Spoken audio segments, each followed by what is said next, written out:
Hi കൂട്ടുകാരെ, നിങ്ങളെല്ലാവരെയും ഇന്നത്തെ എപ്പിസോഡിലേക്ക് ഹാർദവമായിട്ട് സ്വാഗതം ചെയ്യുന്നു. Child evangelist fellowship of India കുട്ടികൾക്കായിട്ട് ഒരുക്കുന്ന ഗുഡ് ന്യൂസ് ക്ലബിലേക്ക് നിങ്ങൾ ശ്രദ്ധയോടെ ഈ പ്രോഗ്രാം വീക്ഷിക്കുക. നമ്മുടെ ഇന്നത്തെ theme Jesus is the saviour. യേശു രക്ഷകനാണ്. നിങ്ങളുടെ അങ്കിൾമാരും ആൻറ്റിമാരും നിങ്ങളെ പഠിപ്പിക്കാനായിട്ട് വരുമ്പോൾ വേഡപ്പ് എന്ന് പറയുമ്പോൾ ഈ വാചകം നിങ്ങൾ ചേർന്ന് പറയണം. ഇപ്പോൾ നമുക്ക് പ്രാർത്ഥനയോടെ ഇന്നത്തെ എപ്പിസോഡ് ആരംഭിച്ചാലോ? എല്ലാ കൂട്ടുകാരും കണ്ണുകളടയ്ക്കാം. യേശു കർത്താവേ, ഞങ്ങളുടെ ഇന്നത്തെ പ്രോഗ്രാമിന് വേണ്ടി പ്രാർത്ഥിക്കുന്നു. ഇതിലൂടെ ഈ കുഞ്ഞുങ്ങളുടെ ജീവിതത്തിൽ വലിയ അനുഗ്രഹമാവുവാൻ, അവരുടെ ജീവിതത്തിൽ രൂപാന്തരം വരുവാൻ കർത്താവ് സഹായിക്കണം. യേശുവിനെ സ്വന്തം രക്ഷകനായി സ്വീകരിപ്പാൻ സഹായിക്കണം. യേശുവിൻ്റെ നാമത്തിൽ തന്നെ ആമീൻ. ഹായ് കൂട്ടുകാരെ, എല്ലാവരും വളരെ സന്തോഷത്തോടെ ഇരിക്കുകയാണ്. എല്ലാവരും വളരെ ഹാപ്പി ആയിരിക്കുകയാണ്. ഞാൻ നിങ്ങളോടൊരു ചോദ്യം ചോദിക്കാനായിട്ട് പോവുകയാണ്. ഒരാഴ്ച നമുക്ക് എന്തൊക്കെയാണ് ആവശ്യമെന്ന് ചോദിച്ചു കഴിഞ്ഞാൽ നമ്മൾ എന്തൊക്കെയായിരിക്കും പറയുന്നത്? എന്തൊക്കെയാണ് പ്രിയ കൂട്ടുകാർക്ക് വേണ്ടത്? ഭക്ഷണം വേണം, ഡ്രസ്സ് വേണം, പിന്നെ ബുക്ക് വേണം. പഠിക്കുകയൊക്കെ ചെയ്യണം അല്ലേ? പഠിക്കാനായിട്ട് ബുക്ക് വേണം. ഇങ്ങനെ ഒത്തിരി കാര്യങ്ങൾ വേണം. ഒരാഴ്ചത്തെ നമ്മുടെ ഓരോ ലിസ്റ്റ് എടുക്കുകയാണെങ്കിൽ ഒത്തിരി കാര്യങ്ങൾ നമുക്ക് വേണം. കുറച്ചുകൂടി ഒന്ന് ചോദിച്ചു കഴിഞ്ഞാൽ വീണ്ടും നമുക്ക് ആവശ്യമുള്ള ലിസ്റ്റിൻ്റെ എണ്ണം എന്ത് ചെയ്യും? വീണ്ടും കൂടിക്കൊണ്ടേയിരിക്കും. കാരണം നമ്മുടെ ആവശ്യത്തിന് ഒരു അതിരൊന്നുമില്ല. ഒത്തിരി കാര്യങ്ങൾ നമുക്ക് വേണം. എന്നാൽ നമ്മൾ ദൈവത്തോട് അപേക്ഷിക്കുവാനായിട്ട് ദൈവം ആഗ്രഹിക്കുന്ന ഒരു കാര്യം മാത്രമേ ഉള്ളൂ. അതെന്താണെന്നറിയാമോ? ബൈബിളിൽ ആ വാക്യാണ് നമ്മളിന്ന് പഠിക്കാനായിട്ട് പോകുന്നത്. പുതിയ നിയമത്തിലെ ആദ്യത്തെ പുസ്തകമായ മത്തായി എഴുതിയ സുവിശേഷം 6-ാം അധ്യായം അതിൻ്റെ 11-ാം വാക്യമാണ് നമ്മളിന്ന് പഠിക്കുന്നത്. നിങ്ങളൊരിക്കൽ ബൈബിളിൽ നിന്ന് വായിക്കാൻ ശ്രദ്ധിച്ചോളൂ. ഞങ്ങൾക്ക് ആവശ്യമുള്ള ആഹാരം ഇന്ന് തരണമേ. മത്തായി എഴുതിയ സുവിശേഷം 6-ാം അധ്യായം 11-ാം വാക്യം. ഞങ്ങൾക്ക് ആവശ്യമുള്ള ആഹാരം ഇന്ന് തരണമേ. പെട്ടെന്ന് നമുക്ക് പഠിച്ചാലോ ഈ വാക്യം? വളരെ കുഞ്ഞു വാക്യമാണ്. നമുക്ക് പെട്ടെന്ന് തന്നെ പഠിക്കാനായിട്ട് പറ്റും. അങ്കിളുടെ കയ്യിൽ വിഷുവുണ്ട്, പെട്ടെന്ന് പഠിക്കാം. എല്ലാവരും നമുക്ക് ഒരുമിച്ച് പറയാം. മത്തായി എഴുതിയ സുവിശേഷം 6-ാം അധ്യായം 11-ാം വാക്യം. ഞങ്ങൾക്ക് ആവശ്യമുള്ള ആഹാരം ഇന്ന് തരണമേ. പഠിച്ചു കഴിഞ്ഞോ? കാണാതെ പറയാമെന്നോ? കാണാതെ ഇപ്പം പറയണ്ട, പിന്നെ നമുക്ക് കാണാതെ പറയാം. ഒരിക്കൽ കൂടി നമുക്ക് ഒരുമിച്ച് പറഞ്ഞ് അങ്കിളിൻ്റെ പിന്നാലെ ഒരിക്കൽ കൂടി പറയുക. അത് കഴിഞ്ഞിട്ട് കാണാതെ പറയാം കേട്ടോ? ഓക്കെ. മത്തായി എഴുതിയ സുവിശേഷം 6-ാം അധ്യായം 11-ാം വാക്യം. ഞങ്ങൾക്ക് ആവശ്യമുള്ള ആഹാരം ഇന്ന് തരണമേ. സാധാരണ നമ്മൾ ദൈവത്തോട് ഒത്തിരി കാര്യങ്ങളൊക്കെ ചോദിക്കും. എന്നാൽ യേശു കർത്താവ് നമ്മെക്കുറിച്ച് ആഗ്രഹിക്കുന്നത് അന്നന്ന് വേണമെന്നുള്ള ആവശ്യങ്ങൾ, നമുക്ക് ഓരോ ദിനവും ആവശ്യമായ കാര്യങ്ങളൊക്കെ നിറവേറ്റി തരുവാനായിട്ട് യേശു കർത്താവിന് കഴിയും. യേശു കർത്താവ് നമുക്ക് അന്നുള്ള കാര്യങ്ങളൊക്കെ എന്തൊക്കെയാണെന്ന് യേശു കർത്താവിന് അറിയാം. നമ്മെ കരുതുകയും നമ്മെ രക്ഷിക്കുന്ന ദൈവമാണ് ഈ യേശു കർത്താവ്. അപ്പോൾ യേശു കർത്താവ് നമ്മുടെ ഹൃദയത്തിലുണ്ടെങ്കിൽ നമുക്ക് ഉറപ്പായിട്ട് വിശ്വസിക്കാം, യേശു കർത്താവ് നമ്മെ രക്ഷിക്കുന്നു, നമ്മെ കരുതുന്നു. എല്ലാ കൂട്ടുകാർക്കറിയാം, ആരും മറന്നില്ലെന്നറിയാം. വേഡപ്പ് ജീസസ് ഈസ് ദ സേവിയർ. യേശു കർത്താവ് രക്ഷിക്കുന്നു. യേശു കർത്താവ് നമ്മുടെ ഹൃദയത്തിലുണ്ടെങ്കിൽ നമുക്ക് ഉറപ്പായിട്ട് വിശ്വസിക്കാം, യേശു കർത്താവ് നമ്മെ രക്ഷിക്കുന്നു. എന്നാൽ യേശു കർത്താവ് നമ്മുടെ ഹൃദയത്തിലില്ല എങ്കിൽ നമ്മൾ യേശു കർത്താവിനോട് പറയുക, പ്രിയ യേശു കർത്താവെ, അങ്ങൻ്റെ ഹൃദയത്തിലേക്ക് കടന്നു വന്ന് എന്നെ അങ്ങയുടെ പൈതലാക്കി മാറ്റണമേ.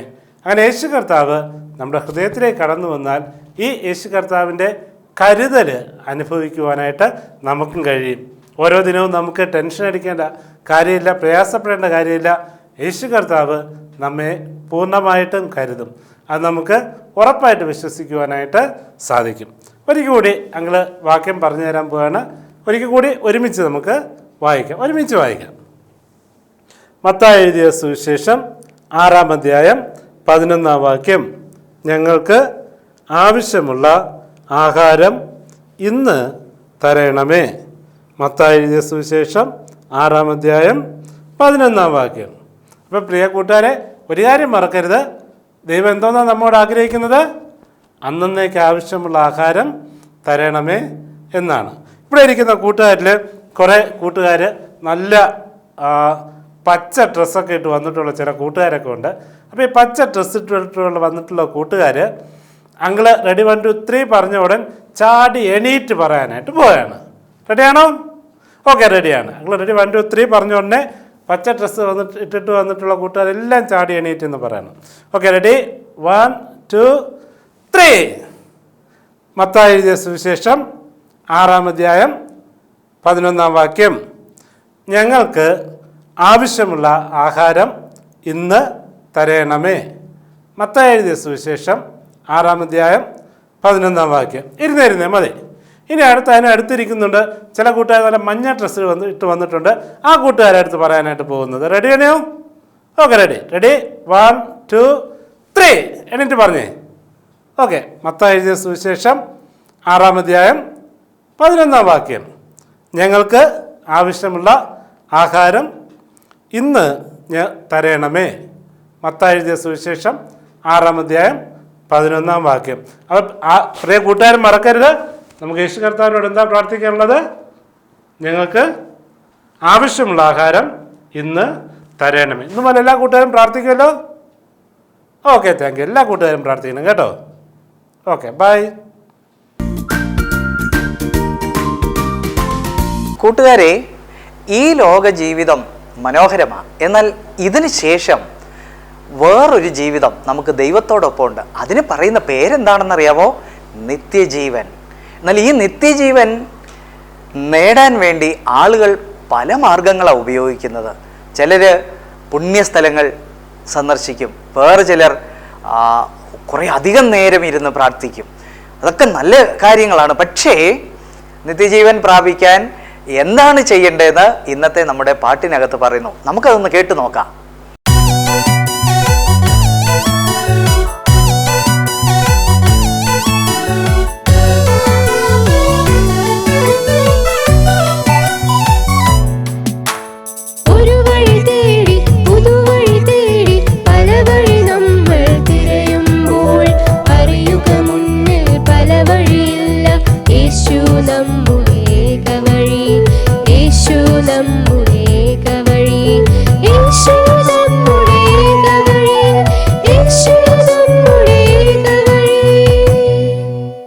നമ്മൾ പാട്ടിൽ കേട്ടല്ലോ, ഒരേ ഒരു വഴിയുള്ളൂ. അത് വേറെ ആരുമല്ല, യേശു കർത്താവാണ്. യേശു കർത്താവിലൂടെ മാത്രമേ മക്കളെ നിങ്ങൾക്കും എനിക്കും ദൈവത്തിൻ്റെ വീടായ സ്വർഗത്തിൽ എത്താൻ പറ്റത്തുള്ളൂ. ആ നിത്യജീവൻ നമുക്ക് ലഭിക്കണമെങ്കിൽ യേശു കർത്താവിനെ ഹൃദയത്തിൽ നമ്മൾ സ്വീകരിക്കണം. അപ്പോൾ നമുക്ക് ആ പാട്ട് ഒരു പ്രാവശ്യം കൂടി ഒന്ന് കേട്ടാലോ?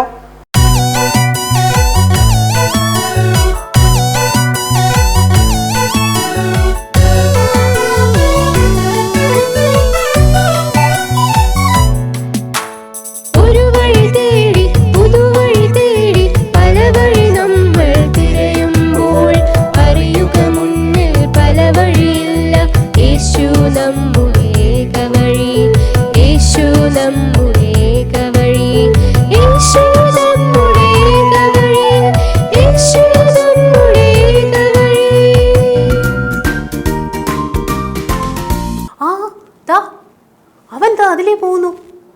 വേഗം വാ, നമ്മൾ ഓടിച്ചെല്ലാം, നമുക്കവനെ കാണാം. എത്ര നാളായി അവനെ ഒന്ന് കാണണമെന്ന് വിചാരിച്ച് നമ്മൾ ആഗ്രഹിക്കാൻ തുടങ്ങിയിട്ട് ഇന്ന് എന്തായാലും അവനെ ഒന്ന് കണ്ടിട്ടേ പോകാൻ പറ്റുള്ളൂ. ഇത് ഒരു കൂട്ടം ജനങ്ങൾ യെരുശലേമിൽ വെച്ച് പറഞ്ഞതാണ്. യെരുശലേമിലെ പെസഹ പെരുന്നാളിൻ്റെ സമയമായിരുന്നു. അതുകൊണ്ട് എല്ലാ നാട്ടിലുമുള്ള യഹൂദന്മാർ ആ സമയത്ത് യെരുശലേമിലെത്തും. അവർ പല പ്രാവശ്യം യേശുവിനെ കുറിച്ച് കേട്ടിട്ടുണ്ടെങ്കിലും യേശുവിനെ അവരാരും കണ്ടിട്ടില്ല. അതുകൊണ്ട് ഇന്ന് യേശുവിനെ കാണാനുള്ള ബദ്ധപ്പാടിലാണവർ. എവിടെയാണെന്ന് അന്വേഷിച്ച് വന്നപ്പോഴാണ് അവരിൽ ചിലർ കണ്ടത് യേശുവും ശിഷ്യന്മാരും അങ്ങോട്ട് പോകുന്നു. അവരെങ്ങോട്ടാണ് പോകുന്നതെന്ന് മനസ്സിലായില്ല. എന്നാൽ നിങ്ങൾക്കറിയാമോ, യേശുവും ശിഷ്യന്മാരും ഈ ജനങ്ങളോട്, ധാരാളം ജനങ്ങളോട് എപ്പോഴും സംസാരിച്ച് അവർ വളരെ ക്ഷീണിച്ചു. അവർക്ക് ഭക്ഷണം കഴിക്കാൻ പോലും സമയമില്ലാത്തതുകൊണ്ട് യേശു അവരോട് പറഞ്ഞു, നമുക്ക് കുറച്ച് സമയം പോയി എവിടെയെങ്കിലും ശാന്തമായിട്ടിരിക്കാം. എന്ന് വെച്ചാൽ നിർജ്ജന പ്രദേശത്ത്, ആൾക്കാരൊന്നും ഇല്ലാത്ത സ്ഥലത്ത് പോയിരിക്കാം. അപ്പോൾ പിന്നെ കുറച്ച് സമയം നമുക്ക് വിശ്രമിക്കാനായിട്ട് കിട്ടും എന്ന് പറഞ്ഞതനുസരിച്ച് അവർ ഗലീല കടൽ കടന്നു. അങ്ങനെ അവർ പടകിൽ കയറി അക്കരയിൽ പോയി. അവരോർത്തു അവിടെ ചെല്ലുമ്പോഴെങ്കിലും കുറച്ച് സമയം അവർക്ക് ശാന്തമായിട്ട് കിട്ടുമെന്ന് വിചാരിച്ചു. എന്നാൽ അവിടെ ചെന്നപ്പോഴവർക്ക് മനസ്സിലാകുന്നത് ദാ ഇവരെക്കാൾ മുമ്പേ ആയിരക്കണക്കിന് ആൾക്കാർ അവിടെ വന്ന് യേശുവിനെ കാണാനും യേശു പറയുന്ന കേൾക്കാനും അവിടെ നിൽക്കുക. യേശു പറയുന്നത് ഭയങ്കരമായിട്ട് ശക്തിയോടെയാണ്. എന്നുവെച്ചാൽ യേശു വളരെ ശക്തമായിട്ടാണ് കാര്യങ്ങൾ പറയുന്ന കാര്യത്തെക്കുറിച്ച് യേശുവിന് നല്ല നിശ്ചയമുള്ളത് കൊണ്ട് യേശു പറയുന്നത് കേൾക്കാനും ആൾക്കാർക്ക് താല്പര്യമായിരുന്നു. യേശു ഈ മനുഷ്യരെ നോക്കിയിട്ട് യേശുവിന് സങ്കടം തോന്നി. ദൈവത്തിൻ്റെ വചനത്തിൽ ഇങ്ങനെ പറഞ്ഞിരിക്കുന്നത്, അവർ ഇടയനില്ലാത്ത ആടുകളെ പോലെ ആകൊണ്ട് അവരിൽ മനസ്സലിഞ്ഞ് പലതും ഉപദേശിച്ചു തുടങ്ങി. ഇടയനില്ലാത്ത ആടുകൾ പോലെ എന്നുവെച്ചാൽ അവർക്ക് കാര്യങ്ങൾ ശരിയായിട്ട് പറഞ്ഞു കൊടുക്കാൻ ആരുമില്ല. ദൈവത്തെക്കുറിച്ചോ ദൈവസ്നേഹത്തെക്കുറിച്ചോ ദൈവിക പദ്ധതിയെക്കുറിച്ചോ ഒന്നും പറഞ്ഞു കൊടുക്കാൻ ആളില്ലാത്തത് കൊണ്ട് അവർ അലഞ്ഞു തിരിഞ്ഞ് നടക്കുക. അവരെ കണ്ടപ്പോൾ യേശു അവരോട് ഉപദേശിക്കാൻ തുടങ്ങി. യേശു അവരോട് പറഞ്ഞില്ല, അയ്യോ മാറിപ്പോ, ഞങ്ങളൊന്ന് ക്ഷീണിച്ചിട്ട് വന്നതാ, ഈ ക്ഷീണം ഒന്ന് മാറ്റിയിട്ട് നിങ്ങളോട് സംസാരിക്കാം, നിങ്ങളല്ലേ നാളെ വാ എന്നൊന്നും പറഞ്ഞില്ല. യേശു അവരോട് സംസാരിക്കാൻ തുടങ്ങി. യേശു സംസാരിക്കാൻ തുടങ്ങിയപ്പോൾ ജനങ്ങൾ അവിടെ ഇരുന്ന് കണ്ട് അങ്ങനെ കേട്ടും അവരങ്ങനെ തന്നെ ഇരുന്നു. പക്ഷെ കുറച്ച് സമയം കഴിഞ്ഞു, വൈകുന്നേരമായി. ഇനി ഇവരെ പറഞ്ഞ് വിടണ്ടേ? അതുകൊണ്ട് ശിഷ്യന്മാർ യേശുവിനോട് എന്തോ പറഞ്ഞെന്നറിയാമോ? ശിഷ്യന്മാർ യേശുവിനോട് പറഞ്ഞു, അയ്യോ ദേ നേരം ഇരുട്ടി തുടങ്ങി, അവരെ പറഞ്ഞു വിട്, ഇവർക്കെല്ലാം ഭക്ഷണം കൊടുക്കാൻ നമ്മുടെ കയ്യിൽ ഒന്നുമില്ല എന്ന് യേശുവിനോട് പറഞ്ഞു. വൈകുന്നേരം വരെയായി, ഇവർക്ക് എന്തെങ്കിലും ഭക്ഷിക്കാനായിട്ട് കൊടുക്കണം എന്ന് ശിഷ്യന്മാർ പറഞ്ഞപ്പോൾ യേശു എന്തോ പറഞ്ഞെന്നറിയാമോ? നിങ്ങളൊരു കാര്യം ചെയ്യ്, നിങ്ങൾ അവർക്ക് ഭക്ഷണം കൊടുക്കുക. ശിഷ്യന്മാർ ഓരോരുത്തരായിട്ട് അങ്ങോട്ടും ഇങ്ങോട്ടും നോക്കി. അവർ പറഞ്ഞു, അയ്യോ നമ്മൾ ഭക്ഷണം കൊടുക്കാനോ? എടാ എവിടുന്ന് ഭക്ഷണം കൊടുക്കാൻ? ഈ 5000 മനുഷ്യർക്ക് എവിടുന്ന് ഭക്ഷണം കിട്ടും ഈ സമയത്ത് എന്ന് ഒരാൾ ചോദിച്ചു. മറ്റേ ആൾ എന്നാ പറഞ്ഞെന്നറിയാമോ? ആഹാ, നമ്മളെങ്ങനെ കൊടുക്കാനാ? ഇവിടെ അവരന്വേഷിച്ചൊക്കെ നോക്കിയപ്പോൾ അവിടെ ഒരു കൊച്ചു പയ്യൻ്റെ കയ്യിൽ 5 അപ്പവും 2 മീനും ഉണ്ട്. ആകെ ഈ 5 അപ്പവും 2 മീനും വെച്ച് എങ്ങനെ ഇത്രയും മനുഷ്യർക്ക് കൊടുക്കും? അതുകൊണ്ട് നമുക്കൊരു രക്ഷയില്ല. വേറൊരു ശിഷ്യൻ കേട്ടോണ്ട് നിന്നിട്ട് അയാൾ പറഞ്ഞു, അല്ല ഇനിയിപ്പോൾ നമ്മളൊരു 200 പണം എന്ന് വെച്ചാൽ അവരുടെ കാലത്ത് 200 പണം ഒരു മനുഷ്യൻ 8 മാസം ജോലി ചെയ്താൽ കിട്ടുന്ന ശമ്പളമാണ്. 200 പണത്തിനപ്പം മേടിച്ചാൽ ഇവർക്ക് വല്ലതും തികയുമോ? പുരുഷന്മാർ തന്നെ 5000-ലധികം പേര്, സ്ത്രീകളും കുഞ്ഞുങ്ങളും വേറെ, നമ്മളെ കൊണ്ട് പറ്റത്തില്ല. മറ്റേ ശിഷ്യൻ പറഞ്ഞു, അല്ല ഇനിയിപ്പോൾ നമ്മുടെ കയ്യിൽ എല്ലാവർക്കും കൊടുക്കാനുള്ള ഭക്ഷണം മേടിക്കാനുള്ള പണം ഉണ്ടായാൽ പോലും ഈ രാത്രിയിൽ എവിടെ പോയി മേടിക്കും? ഈ നിർജ്ജന പ്രദേശത്ത് നിൽക്കുന്ന നമ്മൾ എന്നവരങ്ങോട്ടും ഇങ്ങോട്ടും സംസാരിച്ചു. എന്നാൽ നമുക്കറിയാം യേശു അവരുടെ കൂടെയുണ്ട്. യേശുവിന് എല്ലാ കാര്യങ്ങളും ചെയ്യാനായിട്ട് കഴിവുണ്ട്. യേശു എന്ത് വേണമെങ്കിലും ചെയ്യും. എല്ലാ കാര്യങ്ങളും ചെയ്യാൻ യേശുവിന് കഴിവുണ്ട് എന്ന് എല്ലാവരും മനസ്സിലാക്കണമെന്ന് യേശു ആഗ്രഹിച്ചത് കൊണ്ടാണ് യേശു അവരോട് പറഞ്ഞത്, നിങ്ങൾ അവർക്ക് ഭക്ഷിക്കാൻ കൊടുക്കാൻ പറഞ്ഞു. പക്ഷേ യേശുവിനറിയായിരുന്നു യേശു എന്താ ചെയ്യാൻ പോകുന്നതെന്ന്. കാരണം യേശു നേരത്തെ തന്നെ പ്ലാൻ ചെയ്തിരുന്നു എന്താ ചെയ്യാൻ പോകുന്നതെന്ന്. എന്നാൽ ഇവരെന്തോ പറയും, ഇവരെങ്ങനെയാണ് യേശുവിൽ ആശ്രയിക്കുന്നത്? എല്ലാ കാര്യങ്ങളിലും യേശുവിൽ ആശ്രയിക്കണമെന്ന് ദൈവം ഈ ശിഷ്യന്മാരെക്കുറിച്ച് ആഗ്രഹിച്ചു. യേശു നിങ്ങളുടെ ജീവിതത്തിലുണ്ടെങ്കിലും ദൈവം നിങ്ങളെക്കുറിച്ച് ആഗ്രഹിക്കുന്ന അങ്ങനെ ചെറിയ കാര്യങ്ങളിലും വലിയ കാര്യങ്ങളിലും ദൈവത്തിൽ ആശ്രയിക്കണം. നിങ്ങൾ പഠിക്കാൻ പോകുന്നതിന് മുൻപ് നിങ്ങൾക്ക് നന്നായിട്ട് പഠിക്കാൻ അറിയാവുന്ന വിഷയമാണെങ്കിൽ പോലും അതിലും നിങ്ങൾ ദൈവത്തിൽ ആശ്രയിക്കണം. അല്ല നിങ്ങൾക്ക് ഭയങ്കര പ്രയാസമായിട്ടുള്ള വിഷയമാണെങ്കിലും നിങ്ങൾ ദൈവത്തിൽ ആശ്രയിക്കണം. ചെറിയ കാര്യങ്ങളിലും വലിയ കാര്യങ്ങളിലും ദൈവത്തിൽ ആശ്രയിക്കണമെന്നാണ് ദൈവം ആഗ്രഹിക്കുന്നത്. കാരണം ദൈവത്തിൻ്റെ വചനത്തിൽ പറഞ്ഞിരിക്കുന്ന എന്നാണെന്നറിയാമോ? നമ്മുടെ കർത്താവ് വലിയവനും ശക്തിയേറിയവനുമാകുന്നു, അവൻ്റെ വിവേകത്തിന് അന്തമില്ല. വലിയവനും ശക്തിയേറിയവനുമാണ് നമ്മുടെ കർത്താവ്, അതുകൊണ്ട് അവൻ്റെ വിവേകത്തിന് അന്തമില്ല. വേറൊരു വാക്യത്തിൽ ഇങ്ങനെ പറഞ്ഞിരിക്കുന്നത്, എന്താ പറഞ്ഞിരിക്കുന്നതെന്ന് അറിയാമോ? ഞാനൊന്ന് വായിച്ചു കേൾപ്പിക്കാം. അവിടെ പറഞ്ഞിരിക്കുന്നത്, ദൈവത്തിൻ്റെ വഴി തികവുള്ളത്, യഹോവയുടെ വചനം ഊതിക്കഴിച്ചത്, തന്നെ ശരണമാക്കുന്ന ഏവർക്കും അവൻ പരിചയമാകുന്നു എന്ന് പറഞ്ഞാൽ എന്താ അതിൻ്റെ അർത്ഥം? ദൈവം എല്ലാം നേരത്തെ തന്നെ പ്ലാൻ ചെയ്ത് വെച്ചിരിക്കുക. ദൈവത്തിൻ്റെ വഴി തികവുള്ളതാണ്. അപ്പോൾ തികവുള്ള ദൈവത്തിൻ്റെ വഴി എന്താണെന്ന് നമുക്ക് അറിഞ്ഞുകൂടാത്തത് കൊണ്ട് നമ്മൾ ദൈവത്തിൽ ആശ്രയിക്കണമെന്നാണ് ദൈവം നമ്മളെക്കുറിച്ച് ആഗ്രഹിക്കുന്നത്. ദൈവം അവരോട് ചോദിച്ചു, യേശു അവരോട് ചോദിച്ചു, ഇവിടെ എന്തോ ഉണ്ട്? അവിടെ പറഞ്ഞു, ഇവിടെ എന്നാ ഒരു കൊച്ചു ബാലൻ ഇവിടെ ഒരു 5 അപ്പവും 2 മീനും അവൻ്റെ കയ്യിലുണ്ട്. യേശു പറഞ്ഞു, അതിങ്ങ് കൊണ്ടുപോവാ. അതിങ്ങ് കൊണ്ടുവരാൻ പറഞ്ഞു. അത് യേശുവിൻ്റെ കയ്യിൽ കൊടുത്തു. യേശു പറഞ്ഞു, ഇവരെ എല്ലാവരെയും ഒരു 50 പേര് വെച്ച് വരിയായിട്ട് ഇരുത്താൻ പറഞ്ഞു. അങ്ങനെ അവരെയെല്ലാം അവിടെ ഇരുത്തി. ശിഷ്യന്മാർത്തോട് യേശു എന്നാ ചെയ്യാൻ പോകുന്നതെന്ന് അവരോർത്തു. എന്നാൽ യേശു ഈ 5 അപ്പവും 2 മീനും എടുത്ത് സ്വർഗത്തിലോട്ട് നോക്കി പ്രാർത്ഥിച്ചിട്ട് അവരോട് പറഞ്ഞു വിളമ്പി കൊടുക്കാൻ. അവരങ്ങോട്ടും ഇങ്ങോട്ടും നോക്കി, ഇതെങ്ങനെ വിളമ്പി കൊടുക്കാനാ? പക്ഷേ ശിഷ്യന്മാർ അത് വിളമ്പി കൊടുക്കാനായിട്ട് തുടങ്ങിയപ്പം ഓരോരുത്തർക്കും കൊടുത്തു കഴിയുമ്പോൾ അവരുടെ പാത്രങ്ങളിൽ പിന്നെയും ആഹാരമുണ്ട്. അവിടെ എല്ലാവർക്കും ഈ ആഹാരം വിളമ്പി കൊടുക്കാനായിട്ട് തുടങ്ങി. അങ്ങനെ എല്ലാവരും ഭക്ഷിച്ചു. അവിടെ ഉണ്ടായിരുന്ന സകല മനുഷ്യരും കൊടുത്ത ഭക്ഷണം മുഴുവൻ അവർക്ക് കഴിക്കാനുണ്ടായിരുന്നു. അവർ മുഴുവൻ കഴിച്ചെന്ന് മാത്രമല്ല, അവരെല്ലാം കഴിച്ചിട്ട് ബാക്കി വന്നത് യേശു പറഞ്ഞു, കളയണ്ട, അതെല്ലാം ഒരു കൊട്ടയിൽ നിറച്ചേക്കാൻ പറഞ്ഞു. കൊട്ടയിൽ നിറച്ചേക്കാൻ പറഞ്ഞപ്പോൾ അത് അവർ കൊട്ടയിൽ നിറച്ചു. 12 കൊട്ട നിറച്ചെടുത്തു. ഈ യേശു അത്ര ശക്തനാ. നിങ്ങൾ ചിലപ്പോഴൊക്കെ നമ്മുടെ മസിൽ പവറൊക്കെ നോക്കിയിട്ട് എനിക്ക് നല്ല ശക്തിയാണെന്നൊക്കെ പറയും. അങ്ങനെയുള്ളൊരു ശക്തിയല്ല. യേശു സർവശക്തനാണ്. യേശു ശക്തിയോടെയാണ് കാര്യങ്ങൾ ചെയ്യുന്നത്. യേശു നമ്മളെ പഠിപ്പിക്കുന്നതും യേശു ചെയ്യുന്നതും ശക്തിയോടെ തന്നെയാണ്. യേശു ഈ ശക്തനായ ദൈവം, യേശു നമ്മളെ സ്നേഹിക്കുന്ന ദൈവമാണ്. ദൈവം നമ്മളെ സ്നേഹിക്കുന്ന ദൈവമാണ്. സ്നേഹിക്കുന്നത് കൊണ്ട് തന്നെ ഈ ശക്തനായ ദൈവം നമ്മളെക്കുറിച്ച് ആഗ്രഹിക്കുന്നത് ഒരു നല്ല സ്ഥലത്ത്, എന്ന് വെച്ചാൽ ദൈവം വസിക്കുന്ന സ്ഥലത്ത്, എല്ലാറ്റിലും നല്ലതായിട്ടുള്ള സ്ഥലത്ത്, പൂർണ്ണതയുള്ളൊരു സ്ഥലത്ത് നിങ്ങളും ഞാനും ഒരിക്കലായിരിക്കണമെന്നാണ് ദൈവം ആഗ്രഹിക്കുന്നത്. അവൻ നമ്മളെ സ്നേഹിക്കുന്നത് കൊണ്ടാണ് അവൻ ആയിരിക്കുന്ന അതേ സ്ഥലത്ത് നമ്മളും ആയിരിക്കണമെന്ന് ദൈവം ആഗ്രഹിച്ചത്. എന്നാൽ ഈ ഭക്ഷണമൊക്കെ കഴിച്ച് തൃപ്തിപ്പെട്ട് ജനങ്ങളെല്ലാം പോയപ്പോൾ അവരൊരു കാര്യം തീരുമാനിച്ചു. എന്താ അവർ തീരുമാനിച്ചെന്നറിയാം? ഇത് കൊള്ളാലോ, 5 അപ്പവും 2 മീനും ഉണ്ടെങ്കിൽ നമുക്ക് ഇത്രയും പേർക്ക് ഭക്ഷണം തരാൻ പറ്റുമെങ്കിലേ യേശുവിനെ പിടിച്ച് നമ്മുടെ രാജാവാക്കിയാൽ, നമ്മുടെ രാജ്യത്തിൻ്റെ രാജാവാക്കിയാൽ നമ്മുടെ പ്രശ്നങ്ങളെല്ലാം തീരും. അങ്ങനെ അവർ പറയാനൊരു കാരണമുണ്ട്. എന്താണെന്നറിയാമോ?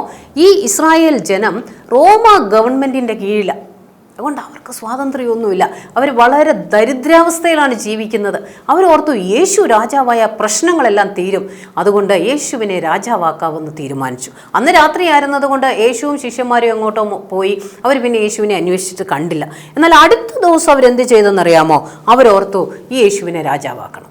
അതുകൊണ്ട് അവർ യേശുവിനെ അന്വേഷിച്ച് പോകാൻ തുടങ്ങി. യേശുവിനെ അന്വേഷിച്ച് അവരടുത്ത ദിവസം യേശുവിനെ കണ്ടുപിടിച്ചു കഴിഞ്ഞപ്പോൾ അവർ യേശുവിനോട് പറഞ്ഞു, ഞങ്ങൾ നിന്നെ അന്വേഷിച്ച് നടക്കുകയായിരുന്നു, നീ എവിടെ പോയിരുന്നു? അപ്പോൾ യേശു പറഞ്ഞാൽ, നിങ്ങൾ എന്നെ അന്വേഷിച്ചതിൻ്റെ കാരണമൊക്കെ എനിക്ക് മനസ്സിലായി. നിങ്ങൾ എന്നെ അന്വേഷിച്ച് എന്തിനാണ്? നിങ്ങൾ ഇന്നലെ അപ്പം തിന്നതുകൊണ്ടാണ് നിങ്ങൾ എന്നെ അന്വേഷിച്ചത് എന്ന് പറഞ്ഞു. അപ്പോൾ അവരുടെ ഹൃദയത്തിലെ ആഗ്രഹം യേശുവിന് മനസ്സിലായി. യേശുവിനെ രാജാവാക്കാനാണ് അവർ പ്ലാൻ ചെയ്തത്. എന്നാൽ യേശു എന്തിനാണ് ഈ ഭൂമിയിൽ വന്നത്? യേശു ഈ ഭൂമിയിൽ വന്നത് എന്തിനാണെന്ന് നമുക്കറിയാം. എഫേസ്യർക്ക് എഴുതിയ ലേഖനം 2-ാം അധ്യായം 1-ാമത്തെ വാക്യത്തിൽ 2:1 ഇങ്ങനെ പറഞ്ഞിരിക്കുന്നത്, അതിക്രമങ്ങളാലും പാപങ്ങളാലും മരിച്ചവരായിരുന്ന നിങ്ങളെയും അവൻ ഉയർപ്പിച്ചു. അതിക്രമങ്ങളാലും പാപങ്ങളാലും നമ്മൾ മരിച്ചവരാണ്. ദൈവത്തിൻ്റെ നോട്ടത്തിൽ നമ്മൾ മരിച്ചവരാണ്. അതിൽ നിന്ന് നമ്മളെ ജീവിപ്പിക്കാനാണ് യേശു വന്നത്. അല്ലാതെ കുറച്ച് അപ്പം തന്ന് നമ്മളെ തൃപ്തിപ്പെടുത്താൻ, ഈ ഭൂമിയിലെ നമ്മുടെ ആവശ്യങ്ങൾ മാത്രം ചെയ്തു തരാനല്ല വന്നത്. പക്ഷെ അത് അവർക്കറിയത്തില്ല. എന്നാൽ നമുക്കറിയാം, യേശു രക്ഷകനാകാനാണ്, നമ്മുടെ പാപത്തിൽ നമ്മളെ രക്ഷിക്കാനാണ് അവൻ വന്നത്. ആട്ടെ, എല്ലാവരും പാപം ചെയ്തിട്ടുണ്ട്, നമുക്കറിയാമോ? എല്ലാവരും ഈ പാപ സ്വഭാവത്തിന് അടിമകളാണ്. ആ അടിമത്വത്തിൽ നിന്ന്, പാപത്തിൻ്റെ അടിമത്വത്തിൽ നിന്ന് നമ്മളെ രക്ഷിക്കാൻ വന്ന ദൈവത്തിന് ഇഷ്ടമില്ലാതെ നമ്മൾ ചെയ്യുന്ന കാര്യങ്ങളാണ്. വിചാരം കൊണ്ടും പ്രവൃത്തി കൊണ്ടും വാക്കുകൊണ്ടും ഒക്കെ നമ്മൾ ചെയ്യുന്ന കാര്യങ്ങളാണ് ഈ പാപം. അത് നമ്മളെ ദൈവസ്നേഹത്തിൽ നിന്ന്, ദൈവത്തിൻ്റെ കൂട്ടായ്മയിൽ നിന്ന് നമ്മളെ അകറ്റി നിർത്തുന്നതാണ്. അതിൽ നിന്ന് നമ്മളെ ദൈവത്തിൻ്റെ കൂട്ടായ്മയിലേക്ക് കൊണ്ടുവരാൻ യേശു ഈ ഭൂമിയിൽ വന്നത്. അതുകൊണ്ട് അവർ പറഞ്ഞതുപോലെ യേശു ഒരു രാജാവാകാനായിട്ട് വന്നതല്ല, പക്ഷെ അവരുടെ ആഗ്രഹം യേശുവിനെ രാജാവാക്കണമെന്നാണ്. അങ്ങനെ യേശുവിനെ രാജാവാക്കാൻ വന്നപ്പോൾ യേശു അവരോട് മറ്റൊരു കാര്യം പറഞ്ഞു. എന്താ പറഞ്ഞെന്നറിയാമോ?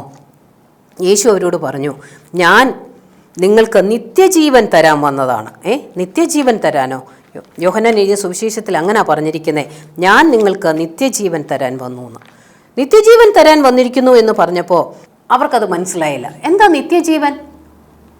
നിത്യജീവൻ തരാനാ വന്നെന്ന് പറഞ്ഞതിനേക്കാൾ അവർക്കിഷ്ടം ഇവിടെ ലഭിക്കുന്ന ആഹാരത്തെക്കുറിച്ച്. എന്നാൽ യേശു വന്നത് അവർക്ക് നിത്യജീവൻ കൊടുക്കാനാണ്.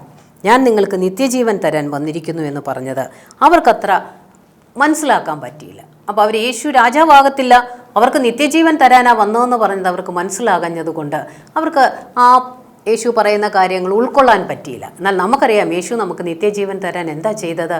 ശത്രുക്കളായിരിക്കുമ്പോൾ തന്നെ അവൻ തൻ്റെ പുത്രൻ്റെ മരണത്താൽ ദൈവത്തോട് നിരപ്പ് വന്നു. നമ്മളെ നിരപ്പിക്കാനായിട്ടാണ് യേശു തമ്പുരാൻ വന്നത്. അത് അവർക്ക് മനസ്സിലായില്ല. അതുകൊണ്ട് ഇതൊക്കെ യേശു പറഞ്ഞപ്പോൾ, നിത്യജീവൻ തരാൻ വന്നതാണെന്നൊക്കെ പറഞ്ഞപ്പോൾ അവർ യേശുവിനെ വിട്ടുപോയി. എന്നാൽ യേശു വന്നത് നമ്മൾ പാപത്തിൽ നിന്ന് നമുക്ക് നിത്യജീവൻ തരാനായിട്ട് അവൻ ക്രൂശിൽ മരിച്ചു. നമ്മൾ ശത്രുക്കളായിരിക്കുമ്പോഴേ അവൻ നമ്മൾക്ക് വേണ്ടി ക്രൂശിൽ മരിച്ചു. അവൻ അടക്കപ്പെട്ടു, ഉയർത്തെഴുന്നേറ്റ് ഇന്നും ജീവിക്കുന്നു. ആ ഉയർത്തെഴുന്നേറ്റ യേശു കർത്താവ് ഇന്ന് ദൈവത്തോടു കൂടെ സ്വർഗത്തിൽ ഉണ്ട്. ഇത് കേട്ട ജനം നിത്യജീവൻ തരാൻ വന്നതെന്ന് കേട്ടിട്ട് അവരെല്ലാം അങ്ങ് മാറിപ്പോയി.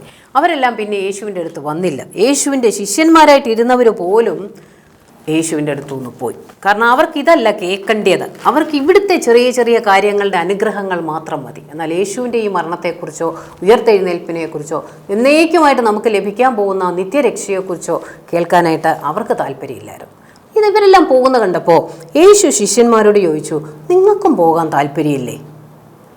അപ്പോൾ യേശുവിൻ്റെ ഒരു ശിഷ്യൻ പറഞ്ഞു, ഞങ്ങളെങ്ങനെ നിന്നെ വിട്ടു പോകും? നിത്യജീവൻ്റെ മൊഴികൾ നിന്റെ പക്കലാണ്, അതുകൊണ്ട് ഞങ്ങൾ നിന്നെ വിട്ടു പോകത്തില്ല എന്ന് യേശുവിനോട് അവർ പറഞ്ഞു. അപ്പോൾ ശിഷ്യന്മാർക്ക് മനസ്സിലായി യേശു രക്ഷകനാണ്, നിത്യജീവൻ തരാൻ വന്നതാണ്. അതുകൊണ്ട് അവർ യേശുവിനെ വിട്ടു പോകുന്നില്ല എന്ന പത്രോസ് പറഞ്ഞത്. അത് കഴിഞ്ഞപ്പോൾ യേശു അവരെ നോക്കിയപ്പോൾ എല്ലാവരും അവരെ വിട്ടു പോയി. എന്നാൽ ഈ ശിഷ്യന്മാർ യേശുവിനെ വിട്ട് പോയില്ല. അവർ യേശുവിൽ നിന്ന് കൂടുതൽ കാര്യങ്ങൾ പഠിക്കുകയായിരുന്നു. കൂടുതൽ കാര്യങ്ങൾ അവർക്ക് പഠിക്കാനായിട്ട് സാധിച്ചു. യേശു പറയുന്നതിലൂടെ നിങ്ങൾക്കും ദൈവത്തിൻ്റെ വചനം വായിക്കുമ്പോഴാണ് യേശുവിനെക്കുറിച്ച് കൂടുതൽ കാര്യങ്ങൾ, യേശു ചെയ്യുന്ന കാര്യങ്ങളും ചെയ്യാൻ പോകുന്ന കാര്യങ്ങളും ചെയ്ത കാര്യങ്ങളും എല്ലാം മനസ്സിലാക്കാൻ സാധിക്കുന്നത് ദൈവത്തിൻ്റെ വചനം വായിക്കുമ്പോഴാണ്. കൂട്ടുകാരെ, ഇങ്ങനെ യേശുവിനെക്കുറിച്ച് നമ്മൾ കൂടുതൽ പഠിക്കുമ്പോൾ നമ്മൾ ദൈവത്തെയാണ് മനസ്സിലാക്കുന്നത്, ദൈവത്തിൻ്റെ പ്രവൃത്തികളെക്കുറിച്ചാണ് മനസ്സിലാക്കുന്നത്. യേശുവിൻ്റെ ശിഷ്യന്മാർക്കും ദൈവത്തിൻ്റെ പ്രവൃത്തികളെക്കുറിച്ച് മനസ്സിലാക്കാനായിട്ട് സാധിച്ചു. ഞാൻ ചോദിക്കട്ടെ, നമ്മുടെ ജീവിതത്തിൽ ഈ യേശു കർത്താവ് ഉണ്ടെങ്കിൽ നിങ്ങൾ ഓർത്തിരിക്കേണ്ടത് ഈ ഭൂമിയിലെ കാര്യങ്ങൾ മാത്രം സാധിച്ചു തരാനല്ല അവൻ വന്നത്, നമ്മളെ നിത്യത വരെ എത്തിക്കാനാണ് അവൻ വന്നത്. എന്നാൽ യേശു നമ്മുടെ ജീവിതത്തിൽ ഇല്ലെങ്കിൽ ഈ നിത്യതയിൽ നമ്മൾക്ക് എത്താനായിട്ട് സാധിക്കത്തില്ല. യോഹന്നാൻ എഴുതിയ സുവിശേഷം 3-ാം അധ്യായം 15-ാം വാക്യത്തിൽ ഇങ്ങനെ പറഞ്ഞിരിക്കുന്നത്, അവനിൽ വിശ്വസിക്കുന്ന ഏവനും നിത്യജീവൻ പ്രാപിക്കേണ്ടതിന് തന്നെ. വിശ്വസിക്കുന്നവന് നിത്യജീവൻ ഉണ്ടാകും. എന്താ വിശ്വസിക്കുക എന്ന് പറഞ്ഞാൽ നമ്മളെക്കുറിച്ച് നമ്മൾ വിശ്വസിക്കണം. നമ്മൾക്കൊരു പാപ സ്വഭാവമുണ്ട്, അതിക്രമങ്ങളാലും പാപങ്ങളാലും മരിച്ചവരാണ് നമ്മളെന്നുള്ള ബോധം നമുക്കുണ്ടാകണം. രണ്ടാമത്തെ കാര്യം, ദൈവം നമ്മളെ സ്നേഹിച്ചതുകൊണ്ട് പുത്രൻ തമ്പുരാൻ നമ്മുടെ പാപത്തിന് വേണ്ടി ക്രൂശിൽ മരിച്ചു എന്ന് നമ്മൾ വിശ്വസിക്കണം.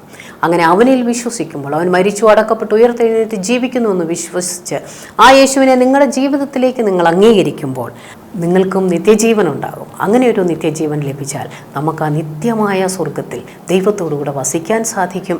ഇവിടെയും നമുക്ക് ദൈവത്തിൽ ആശ്രയിച്ച് ജീവിക്കാൻ സാധിക്കും. ആട്ടെ, അങ്ങനെ ഇന്ന് നിങ്ങൾക്ക് ആർക്കെങ്കിലും ഈ യേശുവിൽ വിശ്വസിച്ച് നിത്യജീവൻ്റെ അവകാശികളായി തീരണമെങ്കിൽ നമുക്ക് പ്രാർത്ഥിക്കാം. ഞങ്ങളുടെ ദൈവമേ,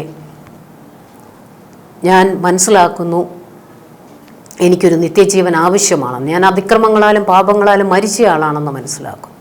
അവിടുന്ന് എനിക്ക് വേണ്ടി എന്നെ ഉയർപ്പിക്കാൻ, എന്നെ ജീവിപ്പിക്കാൻ അങ്ങ് ക്രൂശിൽ മരിച്ചു അടക്കപ്പെട്ട് ഉയർത്തെഴുന്നേറ്റ് ജീവിക്കുന്നല്ലോ.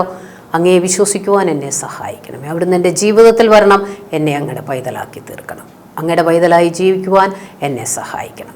യേശു ഹൃദയത്തിലുള്ള കൂട്ടുകാർക്ക് പറയാം, യേശുവെ ഏറ്റവും ചെറിയ കാര്യങ്ങളിലും വലിയ കാര്യങ്ങളിലും അങ്ങയിൽ ആശ്രയിപ്പാൻ എന്നെ പഠിപ്പിക്കണമേ.